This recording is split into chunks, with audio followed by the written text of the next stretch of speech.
দেখেন, হায়াত মৌতের মালিক আল্লাহ, ন্যূনতম সিকিউরিটি নিয়ে চলাও হলো সুন্নাহ।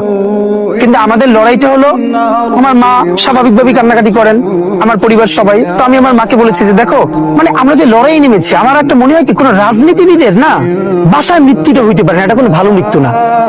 যিনি রাজনীতি করেন, যিনি লড়াই করেন, যিনি বিপ্লবী, যিনি সংগ্রামী, তার মৃত্যুটা হবে একটা সংগ্রামের মধ্য দিয়ে, একটা রাজপথে, একটা গ্লোরির মৃত্যু।